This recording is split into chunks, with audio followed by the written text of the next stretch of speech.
Hello दोस्तों, बुनियाद education hub में आप सभी का स्वागत है। दोस्तों, साइंस के 50 क्वेश्चन है, वेरी इंपॉर्टेंट क्वेश्चन है और हर कंपटीशन में इस प्रकार से क्वेश्चन पूछे जाते हैं। अगर आप चैनल पर नए हो, चैनल को सब्सक्राइब जरूर कर लेना और बेल आइकन जरूर दबा देना ताकि आपको नोटिफिकेशन सर्वप्रथम मिल सके। दोस्तों, इसमें एक नंबर क्वेश्चन है कि मनुष्य का हृदय प्रति मिनट धड़कता है। मतलब मनुष्य का हृदय वो प्रति मिनट कितनी बार धड़कता है। तो दोस्तों आपको याद रखना, मनुष्य का हृदय वो प्रति मिनट 72 बार धड़कता है। कितनी बार धड़कता है? 72 बार। फिर दोस्तों ये भी पूछा जाता है कि संसार में सबसे कम बार हृदय किसका धड़कता है। तो आपको याद रखना दोस्तों, ब्लू व्हेल का संसार में सबसे कम बार हृदय धड़कता है। और सर्वाधिक बार हृदय किसका धड़कता है? तो आपको याद रखना, चुचुंदर का हृदय संसार में सर्वाधिक बार धड़कता है। कितनी बार धड़कता है? लगभग 600 से 800 बार। और ब्लू व्हेल का हृदय संसार में सबसे कम बार धड़कता है। कितनी बार धड़कता है? तो आपको याद रखना, लगभग 25 से 28 बार। और मनुष्य का हृदय कितनी बार धड़कता है दोस्तों? वो आपको याद रखना, मनुष्य का हृदय 1 मिनट में 72 बार धड़कता है। फिर देखिए दोस्तों, आगे वाला है 2 नंबर क्वेश्चन। इसमें दे रखा है कि वॉशिंग मशीन के सिद्धांत पर कार्य करती है। दोस्तों वॉशिंग मशीन है तो ये आपको याद रखना अपकेंद्रीय बल पर सिद्धांत कार्य करती है। ठीक है, तो वॉशिंग मशीन के बारे में आप याद रखना, ये किस सिद्धांत पर कार्य करती है? तो आपको याद रखना, ये अपकेंद्रीय बल पर सिद्धांत करती है। इसके अलावा दोस्तों ये भी पूछा जाता है कि जो दूध निकालने वाली जो दूध की जो क्रीम निकालने वाली जो मशीन होती है, दूध की जो क्रीम निकालने वाली जो मशीन होती है वो किस सिद्धांत पर कार्य करती है, या क्रीम निकालने वाली मशीन किस सिद्धांत पर कार्य करती है? तो वो भी दोस्तों आपको याद रखना, वो भी अपकेंद्रीय बल पर मतलब जो सिद्धांत पर कार्य करती है। दोस्तों वेरी इंपॉर्टेंट क्वेश्चन है दोस्तों, हर कंपनी से प्रकार से क्वेश्चन पूछे जाते हैं। चाहे आप एसएससी जीडी है, राजस्थान पुलिस ऐसा ही है, दिल्ली पुलिस है, एसएससी है, आर्मी है, रेलवे है, एनटीपीसी, जो भी आप तैयारी करो तो हर कंपटीशन इस प्रकार से क्वेश्चन पूछे जाते हैं और वेरी इंपॉर्टेंट क्वेश्चन है। और कमेंट बॉक्स में आप जरूर बताइए कि आपकी जो राय है, आपकी जो समझ है, जरूर बताइए। फिर देखिए दोस्तों, आगे वाला जो 3 नंबर क्वेश्चन है, इसमें क्या दे रखा है? इसमें दे रखा है कि वायु को बुलबुला जल में किस लेंस की भांति कार्य करता है। दोस्तों वायु का जो बुलबुला है तो वो आपको याद रखना, जो जल में, और वो अवतल लेंस की भांति कार्य करती है। कैसे कार्य करती है? अवतल लेंस के बारे में आपको याद करती है। और अवतल और उत्तल लेंस के बारे में दोस्तों मैं आपको बता दूं कि जो उत्तल लेंस का जो उपयोग किया जाता है तो वो आपको याद रखना, निकट दृष्टि दोष, आंखों में जो निकट दृष्टि दोष होता है ना, उसमें आपको याद रखना अवतल लेंस का उपयोग किया जाता है। लेकिन उत्तल लेंस का उपयोग कहाँ किया जाता है दोस्तों? उत्तल लेंस का जो उपयोग किया जाता है तो वो आपको याद रखना, जो दूरदृष्टि दोष का जो मरीज होता है ना, और वहाँ और उस रोगी के जो रोग निवारण के लिए, और वो आपको याद रखना, उत्तल लेंस का उपयोग किया जाता है। फिर देखिए दोस्तों, आगे वाला क्वेश्चन है 5 नंबर क्वेश्चन कि वर्षा की बूंदें छोटी छोटी गोलाकार किस वजह से होती है। दोस्तों जो वर्षा की बूंदें होती है ना, वो छोटी छोटी गोलाकार होती है, वो किस वजह से होती है? तो दोस्तों आपको याद रखना, वो पश्च तनाव की वजह से होती है। किसकी वजह से होती है दोस्तों? आपको याद रखना, वो पश्च तनाव की वजह से होता है। और एक दोस्तों आपने देखा होगा कि जब अपने कपड़े धोते हैं, और कपड़े धोने पर जब अपन क्या करते हैं कि जब इसमें कोई जो पाउडर डालते हैं, कपड़े धोने वाला जो पाउडर डालते हैं, और उसमें क्या होता है कि पश्च तनाव कम हो जाता है, और फर्स्ट तनाव क्या हो जाता है? कम हो जाता है। और कम होने पर जो कपड़ों का जो मेल है वो जो निकल जाता है, और जो पहनने में कपड़ों का जो मेल वो जम जाता है। तो आपको याद रखना कि वर्षा की जो बूंदे जो छोटी छोटी गोलाकार होती है वो किसकी वजह से होती है? वो पश्च तनाव के नाम से कहते हैं, और इंग्लिश में होते हैं कि अपना सरफेस टेंशन के नाम से जानते हैं। फिर देखिए दोस्तों, आगे वाला जो 6 नंबर क्वेश्चन है, इसमें क्या दे रखा है? और 6 नंबर क्वेश्चन में दोस्तों दे रखा है कि लालटेन में लालटेन में तेल किस वजह से चढ़ता है। दोस्तों लालटेन में जो तेल चढ़ता है और उसका कारण क्या है, उसका वैज्ञानिक रीजन क्या है? उसका दोस्तों वैज्ञानिक रीजन है केशिकत्व। कौन सा कारण? तो केशिकत्व के कारण का आपको याद रखना कि जो लालटेन में क्या है, जो केरोसिन तेल ऊपर बत्ती पर चढ़ता है, तो किस वजह से? तो आपको याद रखना केशिकत्व के कारण। ठीक है ना। और वेग में परिवर्तन की दर को क्या कहते हैं दोस्तों? वेग का जो परिवर्तन होता है उसकी दर को अपन क्या कहते हैं? त्वरण कहते हैं। तो हमेशा आपको याद रखना कि ये फिजिक्स का सवाल है, जो वेग में परिवर्तन की दर को अपन क्या कहते हैं? त्वरण कहते हैं। क्या कहते हैं? त्वरण कहते हैं। और पास्कल किसका मात्रक है दोस्तों? पास्कल जो आपको याद रखना, ये पास्कल एक वैज्ञानिक था और अपने नाम पर इसका मात्रक रखा है। तो पास्कल किसका मात्रक है दोस्तों? आपको याद रखना, जो पास्कल मात्रक है वो दाब का है। किसका मात्रक है? दाब का मात्रा है। वायुमंडलीय दाब का मात्रक क्या है दोस्तों? वायुमंडलीय जो दाब होता है ना, इसका मात्रक क्या होता है? बार होता है। आपको याद रखना कि जो वायुमंडलीय दाब होता है उसका मात्रक क्या होता है? तो बार होता है।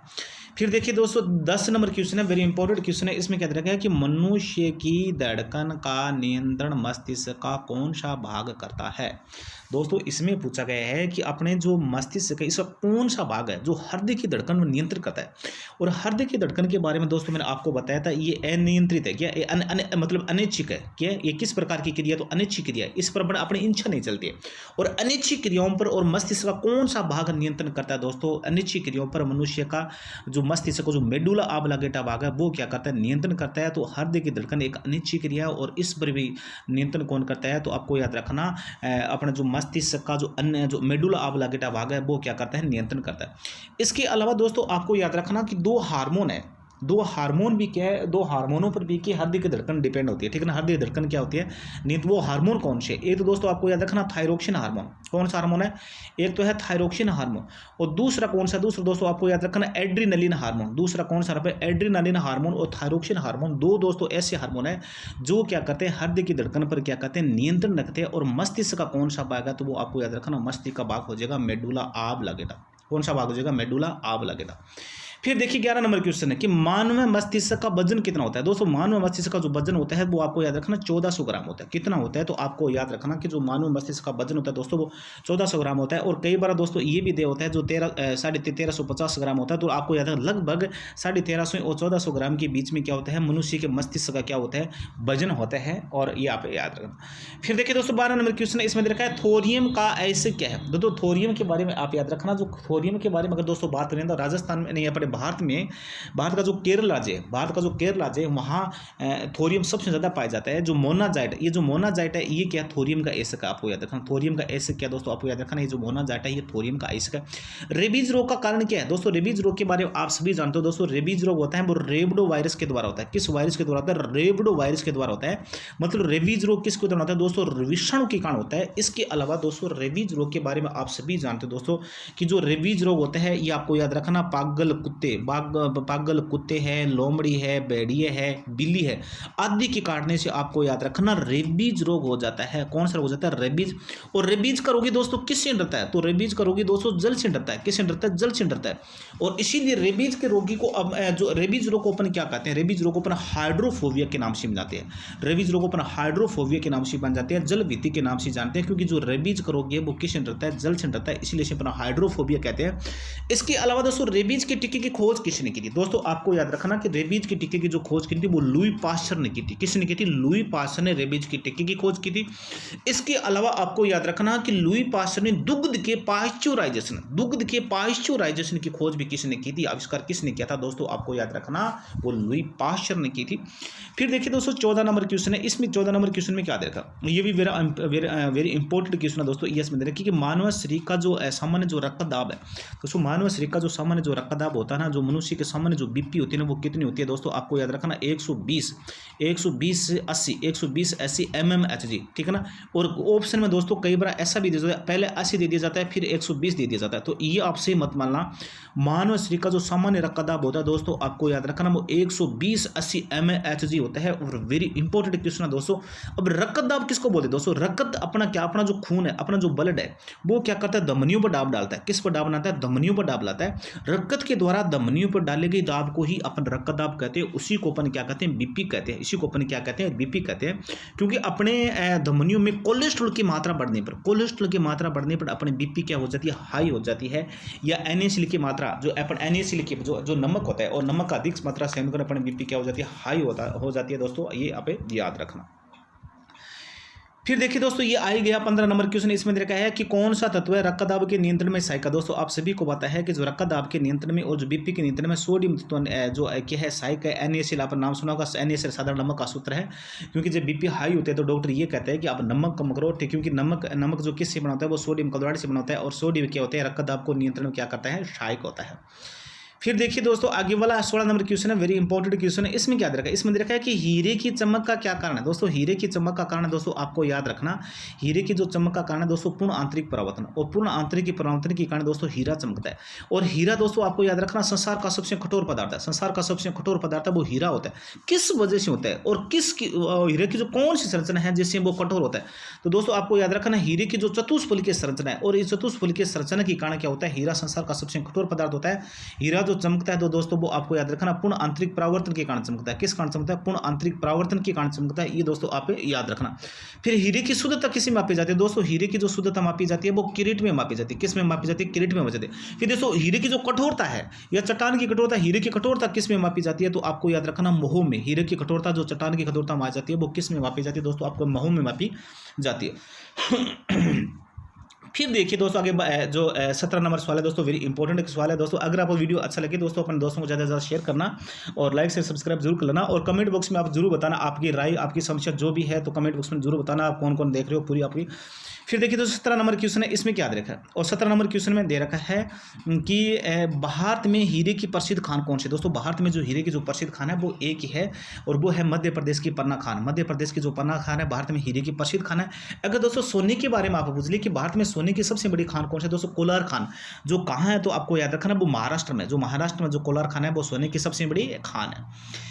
फिर देखिए दोस्तों आगे 18 नंबर क्वेश्चन दोस्तों, वेरी इंपॉर्टेंट क्वेश्चन है। इसमें क्या देखा है कि सूर्य की ऊर्जा का मुख्य कारण है। दोस्तों सूर्य की ऊर्जा का जो मुख्य कारण है अपना याद रखना कि सूर्य के अंदर आपको क्या होता है? एक क्रिया होती है, एक अभिक्रिया होती है। उस अभिक्रिया को अपन कहते हैं नाभिक सलिन अभिक्रिया। कौन सी अभिक्रिया होती है दोस्तों? नाभिक सलिन अभिक्रिया होती है, और नाभिक सलिन अभिक्रिया के वजह सूर्य में क्या होता है? ऊर्जा उत्पन्न होती है।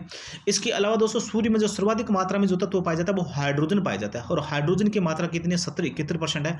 हाइड्रोजन की मात्रा में कौन सा पदार्थ पाया जाता है? तो हीलियम पाया जाता है। मतलब सूर्य का जो अधिकांश भाग है दोस्तों आपको याद रखना वो हाइड्रोजन से मिलकर बना होता है। किससे मिलकर बना होता है? आपको याद रखना हाइड्रोजन से मिलकर बना होता है। और हाइड्रोजन जो बम होता है ना, हाइड्रोजन बम में भी दोस्तों कौन सी क्रिया होती है? आपको याद रखना नाभिक सलिन क्रिया होती है।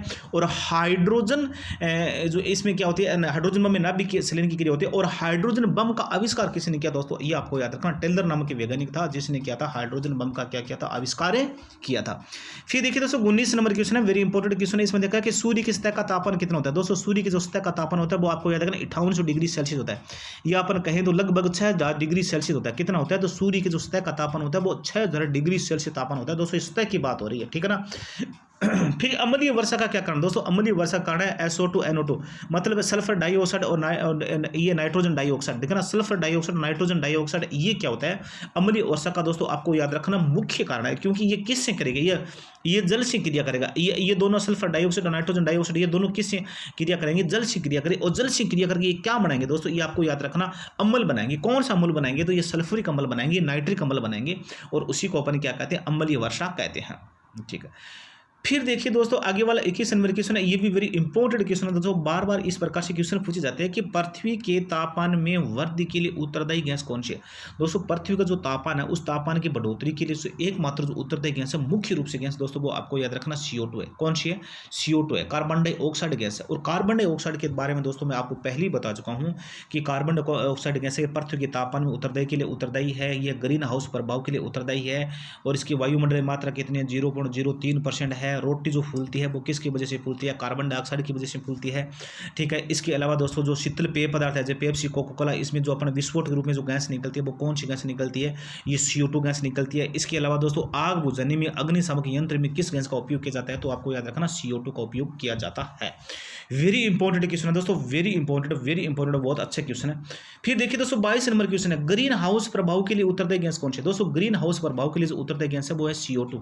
कौन सी? CO2 और CH4, ये आपको याद रखना दोस्तों। CO2 और CH4 आपको याद रखना, ये ग्रीन हाउस प्रभाव के लिए और पृथ्वी के तापमान में वृद्धि के लिए उत्तरदायी है दोस्तों। वेरी इंपॉर्टेंट क्वेश्चन है। हेमेटाइट किसका धातु का मुख्य आयस्क है? हेमेटाइट के बारे में दोस्तों आप याद रखना, ये लोहा धातु का मुख्य आयस्क है। दोस्तों हेमेटाइट के बारे में आप याद रखना, ये लोहा धातु का मुख्य आयस्क है। फिर दोस्तों जो मैग्नेटाइट है ना, मैग्नेटाइट ये भी आपको याद रखना लोहा धातु का आयस्क है। और ये क्या? मैग्नेट लोहे का जो चुंबकीय आयस्क है, जो मैग्नेटाइट ये लोहे का चुंबकीय आयस्क है। लेकिन जो लोहे का जो मुख्य आयस्क है वो दोस्तों कौन सा? वो आपको याद रखना हेमेटाइट लोहे का मुख्य आयस्क है। फिर देखिए दोस्तों 24 नंबर क्वेश्चन, बहुत अच्छा क्वेश्चन है, वेरी इंपॉर्टेंट क्वेश्चन दोस्तों। लोहे के बारे में बहुत अच्छा क्वेश्चन है कि मानव रक्त में कौन सी धातु पाई जाती है? दोस्तों मानव रक्त में आपको याद रखना लोहा धातु पाई जाती है। और रक्त का जो लाल रंग होता है दोस्तों इसके लिए उत्तरदायी गैस कौन सी, यानी उत्तरदायी तत्व कौन सा होता है? धातु कौन सी? दोस्तों आपको याद रखना लोहा होता है। अपने ब्लड का रंग जो लाल होता है वो लोहे की वजह से होता है। अपने रक्त में कौन सी धातु पाई जाती है? लोहा धातु पाई जाती है।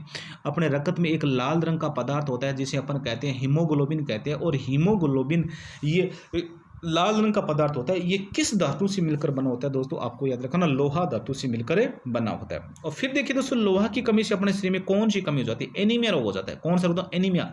जैसे अपन एनीमिया भी कहते हैं, अरक्तता रोग भी कहते हैं, रक्त क्षीणता भी कहते हैं। ये एनीमिया रोग के ही अन्य नाम है, ये आपको याद रखना। अपने शरीर में रक्त की कमी को एनीमिया कहते हैं, लोहा धातु की कमी को एनीमिया कहते हैं, आरबीसी की कमी को अपन क्या कहते हैं, एनीमिया कहते हैं, हीमोग्लोबिन की कमी को अपन क्या कहते हैं, एनीमिया कहते हैं। दोस्तों वेरी इंपॉर्टेंट क्वेश्चन है दोस्तों, अपने दोस्तों को ज़्यादा से ज़्यादा शेयर करो आप। फिर देखिए दोस्तों 25 नंबर क्वेश्चन इसमें दे रखा है कि डेसिबल किसकी इकाई है। दोस्तों डेसिबल आप बारे में बताना, ये ध्वनि की इकाई है। किसकी इकाई है? तो डेसिबल के बारे में दोस्तों आप सभी याद रखना, ये डेसिबल ध्वनि की इकाई है। और अपन जो सामान्य बातचीत करते हैं वो कितने डेसिबल होते हैं दोस्तों आपको याद रखना, 40 से 45 डेसिबल होते हैं। ये क्या होता है, कानों के लिए अच्छी होती है, ठीक है ना। और 80 से जो 90 डेसिबल होते हैं दोस्तों आपको याद रखना, वो एक प्रदूषण का कारण बन जाती है वायु, और जो ध्वनि प्रदूषण का आपको याद रखना कारण बन जाती है।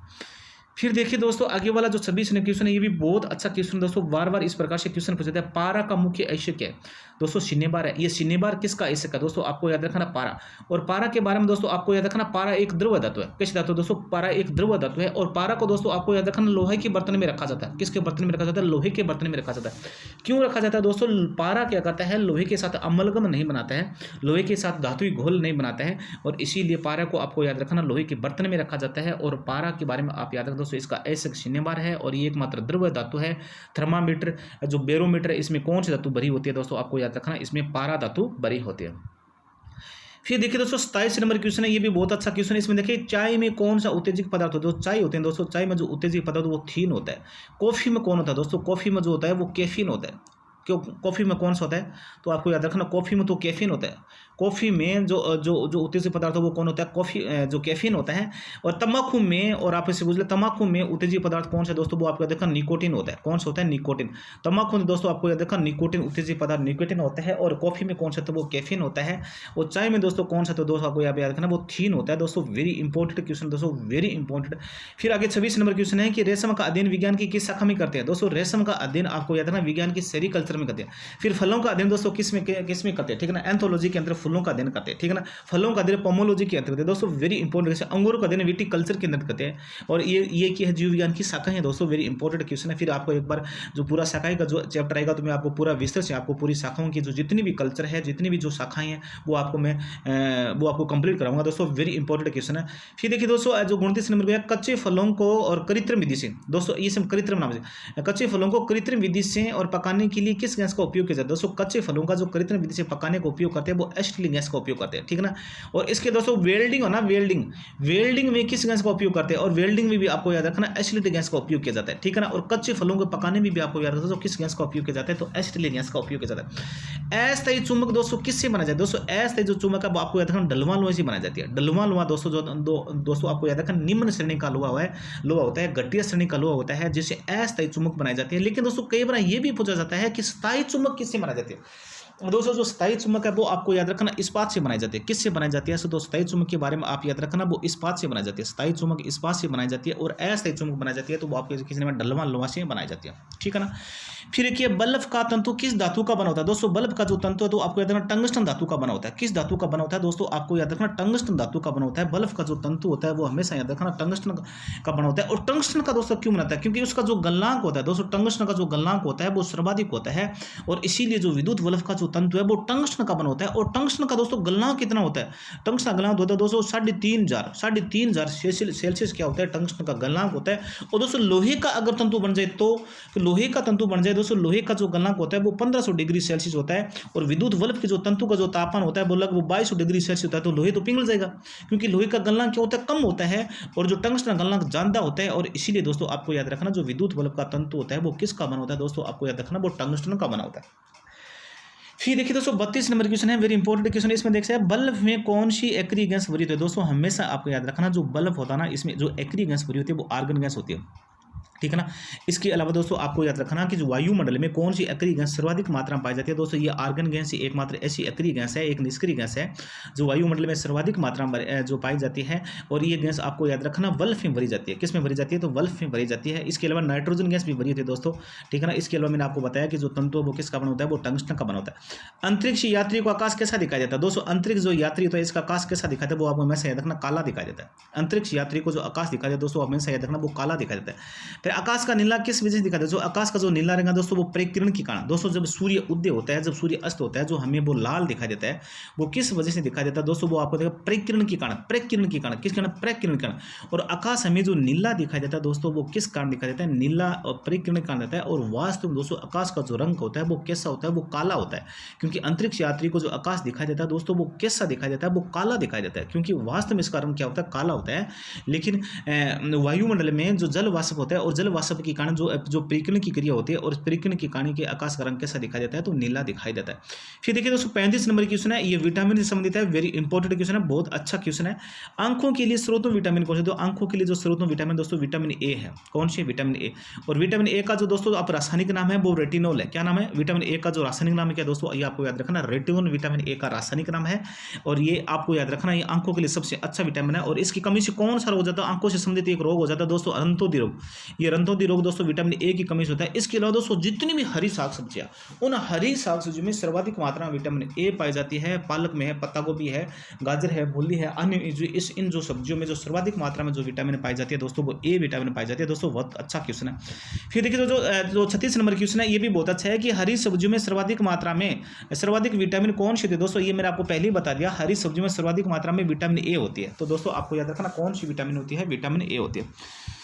फिर देखिए दोस्तों 37 नंबर क्वेश्चन है, इसमें देखा है कि एडिस रोग का मुख्य कारण क्या है दोस्तों? एडिस रोग का जो मुख्य कारण है वो एचआईवी वायरस है। एचआईवी वायरस के द्वारा दोस्तों आपको याद रखना एडिस रोग होता है। एचआईवी वायरस के द्वारा क्या होता है? एचआईवी वायरस, एडिस रोग का जो दोस्तों मुख्य कारण है वो एचआईवी वायरस होता है, ठीक है ना। इसी की वजह से दोस्तों आपको याद रखना एडिस रोग होता है, ठीक है ना। और एडिस दिवस को दोस्तों कब मनाया जाता है? तो आपको याद रखना दोस्तों 1 दिसंबर को मनाया जाता है। 1 दिसंबर को एडिस दिवस मनाया जाता है। और एडिस दोस्तों कौन सा अंग प्रभावित होता है? कौन सा भाग प्रभावित होता है? तो WBC नाम सुना होगा आपने, श्वेत रक्त कणिकाएं। जो श्वेत रक्त कणिकाएं जो अपने शरीर की रोग प्रतिरोधक क्षमता को बनाए रखते हैं, और इससे क्या होती है दोस्तों? WBC प्रभावित होती है। किससे प्रभावित होती है दोस्तों? एडिस से WBC क्या होती है? प्रभावित होती है। फिर देखिए दोस्तों आगे वाला है 38 नंबर क्वेश्चन, इसमें देखा है कि आयरन की कमी से शरीर में रोग हो जाता है। आयरन की कमी से दोस्तों आपको याद रखना एनीमिया रोग हो जाता है। दोस्तों कौन सा रोग हो जाता है? आयरन की कमी से एनीमिया रोग होता है दोस्तों, वेरी इंपॉर्टेंट क्वेश्चन है। रक्त का लाल रंग किस धातु के कारण होता है दोस्तों? रक्त का जो लाल रंग होता है वो लोहा धातु के कारण होता है। किस धातु के कारण होता है? लोहा धातु के कारण रक्त का रंग क्या होता है? लाल होता है। ये दोस्तों मैंने आपको पहले ही बता चुका था, क्योंकि और ये लोहा धातु की कमी से अपने शरीर में कौन सा रोग हो जाता है दोस्तों? आपको याद रखना एनीमिया रोग हो जाता है। कौन सा रोग हो जाता है? एनीमिया रोग हो जाता है।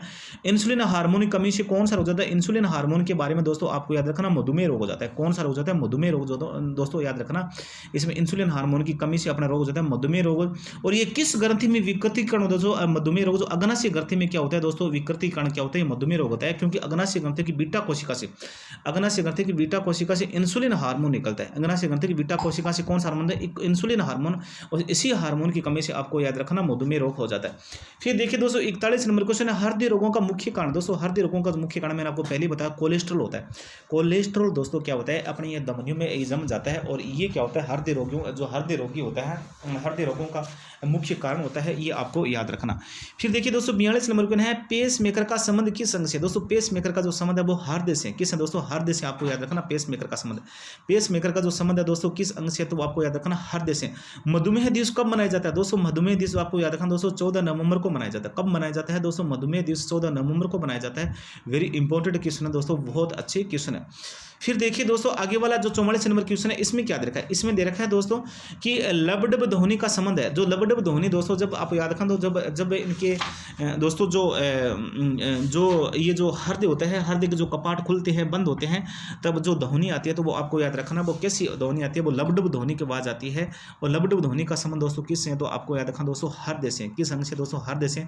एलपीजी गैस मिश्रण दोस्तों, एलपीजी गैस ब्यूटेन और प्रोपेन का मिश्रण दोस्तों, वेरी इंपॉर्टेंट क्वेश्चन आपको याद रखना। एलपीजी गैस किसका मिश्रण है दोस्तों? प्रोपेन ब्यूटेन का मिश्रण है।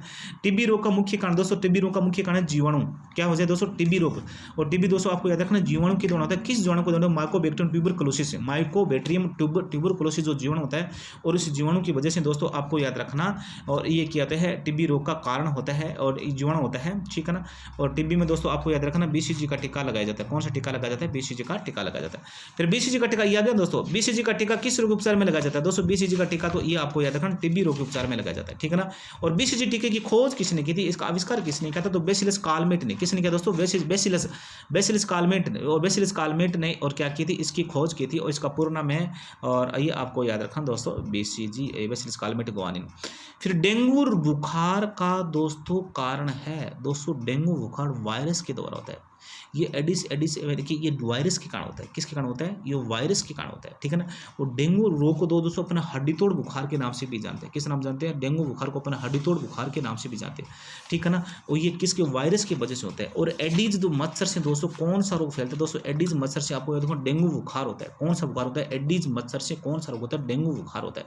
और विश्व एडिस दिवस कब मनाया जाता है दोस्तों, विश्व एडिस दिवस कब मनाया जाता है, आपको याद रखना 1 दिसंबर को दोस्तों, आपको याद रखना विश्व एडिस दिवस मनाया जाता है।